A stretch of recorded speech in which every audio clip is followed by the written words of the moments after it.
अस्सलाम वालेकुम स्टूडेंट्स, कैसे हैं आप लोग? ठीक हैं स्टूडेंट्स। आज आपका केमिस्ट्री का फर्स्ट लेक्चर होगा, सीनियर 3। आप लोगों को सबसे पहले तो मैं बताऊंगी कि पेपर रिप्रेजेंटेशन कि आप लोगों ने कोई भी क्वेश्चन, किस तरह के क्वेश्चन आ सकते हैं।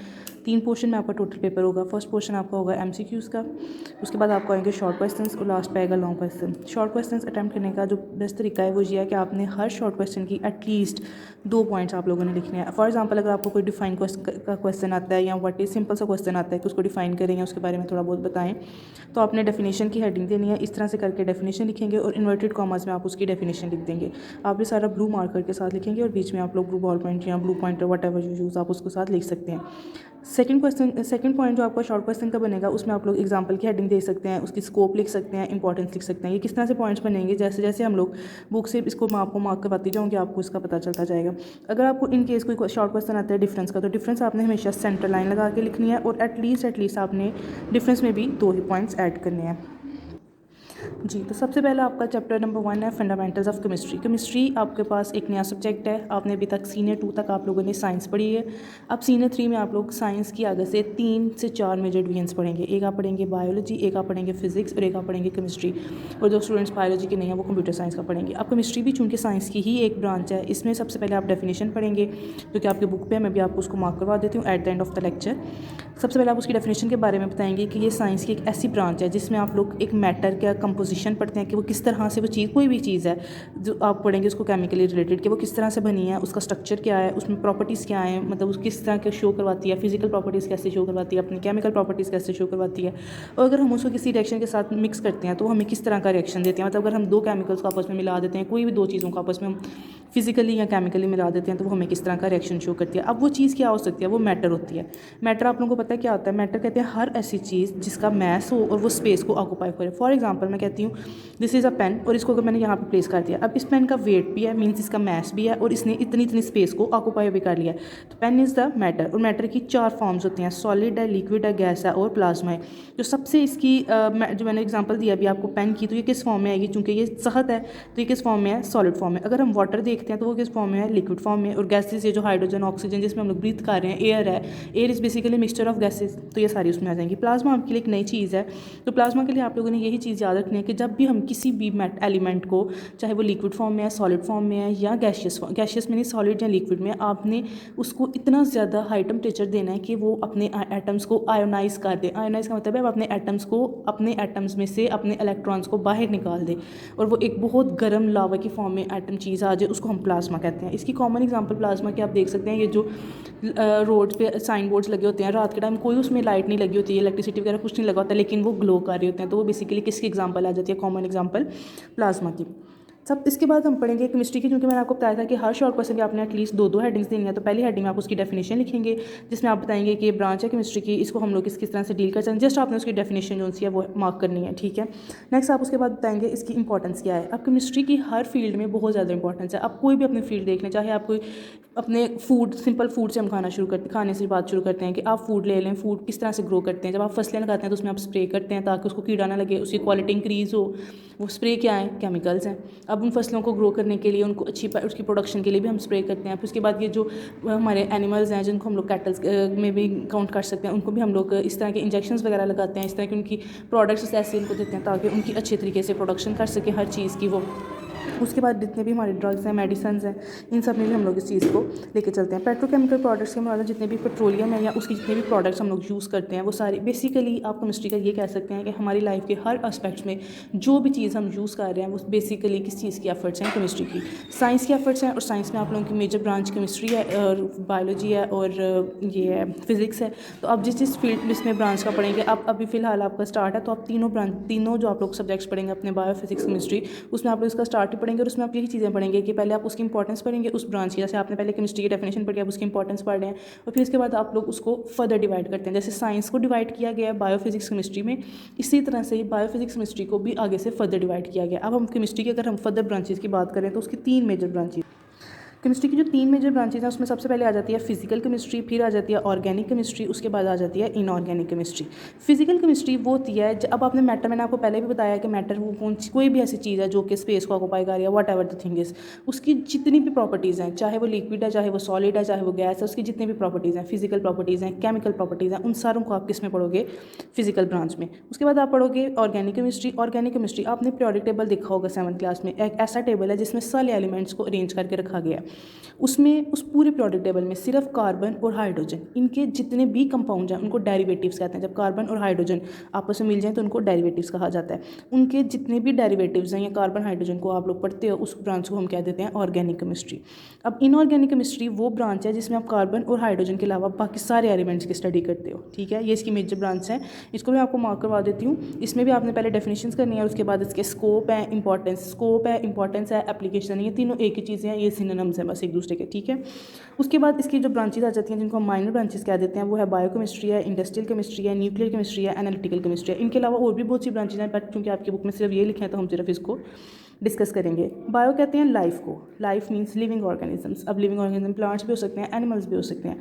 अब उन लिविंग ऑर्गेनिजम्स में जितने भी केमिकल रिएक्शंस हो रहे हैं, जिनकी जितनी भी केमिकल प्रॉपर्टीज हैं, वो फूड किस तरह से लेते हैं, वो ब्रीथिंग किस तरह से करते हैं, वो एक्सक्रीशन किस तरह से करते हैं, रिप्रोडक्शन किस तरह से करते हैं, कौन कौन से केमिकल्स हार्मोन्स उसके अंदर इन्वॉल्व हो रहे हैं, वो सारे का सारा प्रोसेस आप किस में पढ़ोगे, बायोकेमिस्ट्री में। इधर एक बहुत इंपॉर्टेंट शॉर्ट क्वेश्चन बनता है, give the scope of biochemistry, तो वो भी आप लोगों ने साथ मार्क करना है।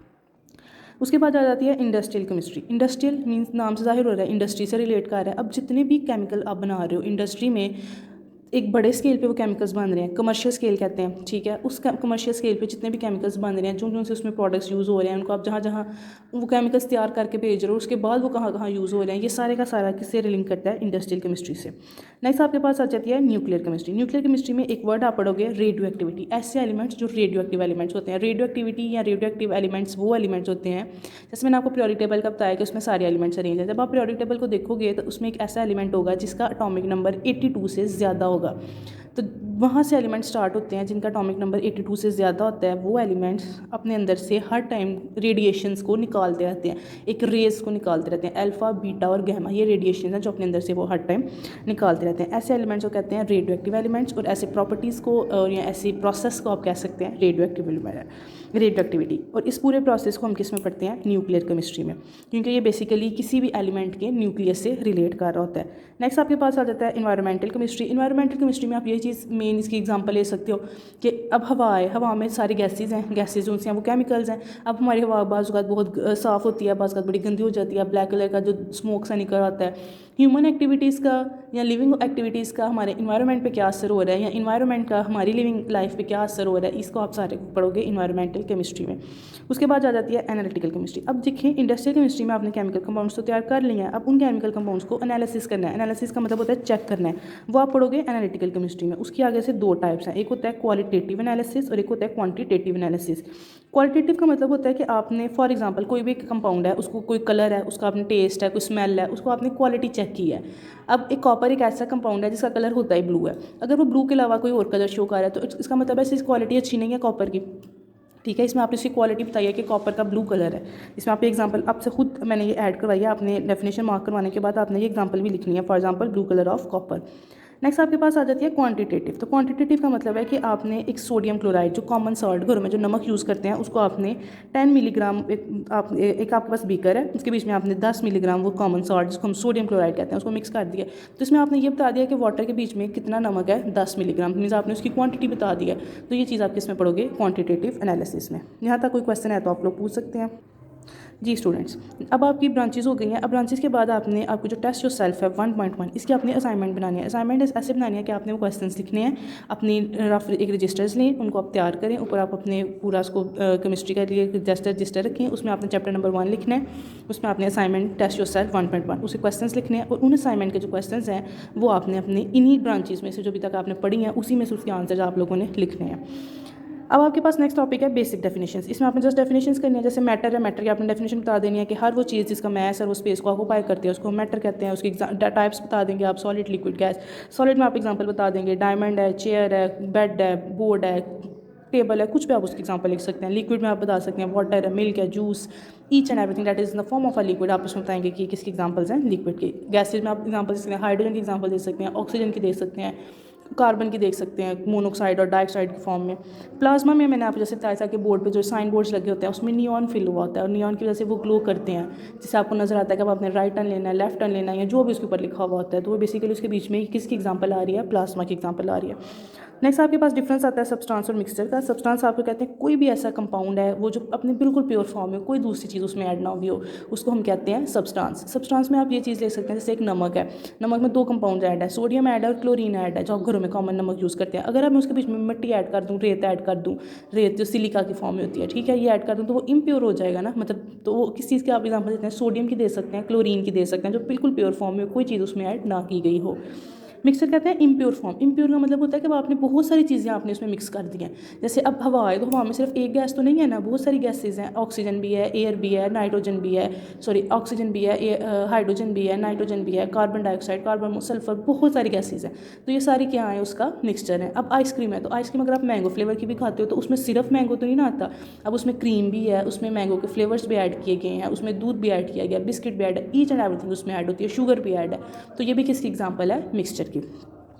नेक्स्ट आपके पास डिफरेंस आता है फिजिकल प्रॉपर्टीज़ और केमिकल प्रॉपर्टीज़। फिजिकल प्रॉपर्टीज़ जैसे मैंने आपको फिजिकल केमिस्ट्री में बताया कि आप उसकी फिजिकल अपीयरेंस चेक करते हो, जिसमें आप ये चीज़ चेक करोगे कि आइदर इस कंपाउंड का टेस्ट क्या है, इसका कलर क्या है, इसका ऑर्डर क्या है। ऑर्डर मीन्स इसकी स्मेल क्या है, स्मेल अच्छी वाली आ रही है या बुरी वाली आ रही है, फ्रेगरेंस आ रही है या वो स्मेल आ रही है, बैड ऑर्डर है, गुड ऑर्डर है, कुछ भी आप इसमें चेक कर सकते हो। ये सारी चीज़ें किसके साथ रिलेट करती हैं, फिजिकल केमिस्ट्री के साथ या फिजिकल प्रॉपर्टीज़ के साथ, ठीक है। इसमें आप एग्जांपल बता सकते हो कि जैसे वाटर है तो वाटर किस फॉर्म में आ रहा है, लिक्विड फॉर्म में आ रहा है, वाटर का कोई ऑर्डर नहीं होता, मीन्स उसकी कोई स्मेल नहीं होती, कोई कलर नहीं होता।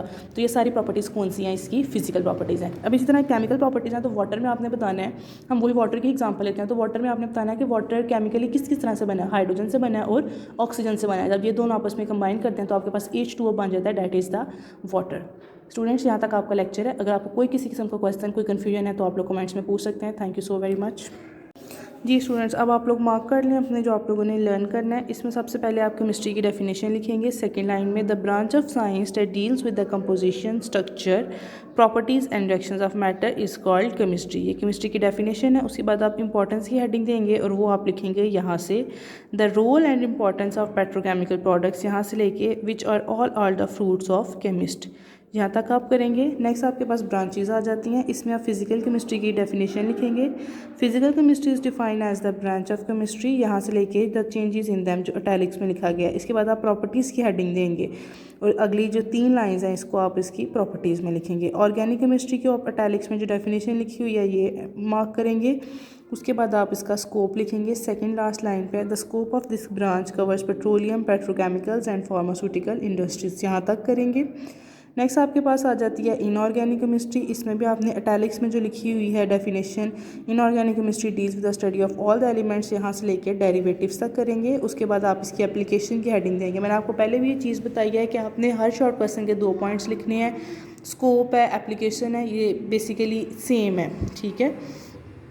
इसमें आपने एप्लीकेशन का बताना है। It has the application in every aspects of chemical industry such as glass, cement, ceramics and metallurgy. Metallurgy एक प्रोसेस होता है जिससे हम मेटल्स में से इम्प्योरिटीज़ को लैदा करते हैं। नेक्स्ट आपके पास आ जाती है स्टूडेंट्स बायोकेमिस्ट्री। इसकी आपने पहले डेफिनेशन इटैलिक्स में बतानी है, फिर इसके बाद आपने स्कोप लिखना है। चूँकि मैंने आपको पहले भी बताया कि इसका स्कोप बड़ा इंपॉर्टेंट शॉर्ट क्वेश्चन आता है, give the scope of biochemistry. तो आपने पहले डेफिनेशन लिखी, फिर इसका स्कोप लिखना है। यहाँ से it covers all the chemical process taking place in living organisms such as synthesis and metabolism of the biomolecules like carbohydrates, proteins and fats, कि हमारी बॉडी में किस तरह से कार्बोहाइड्रेट्स बनते हैं, किस तरह से प्रोटीन्स बनते हैं। अगर हम कोई भी चीज़ खा रहे हैं, कोई चॉकलेट खा रहे हैं, कोई बर्गर खा रहे हैं, रोटी, bread, whatever would eat, वो अब किस तरह से हमारी बॉडी को, अब हमारी बॉडी में जाके एज इट तो स्टोर नहीं हो जाएगी ना, हमें किस तरह से वो देगी, कार्बोहाइड्रेट्स किस तरह से देंगे, हमें प्रोटीन्स किस तरह से उसमें से देंगे, हमें लिपिड्स किस तरह से मिलेंगे, ये सारे आप लोग किस में पढ़ोगे, बायोकेमिस्ट्री में।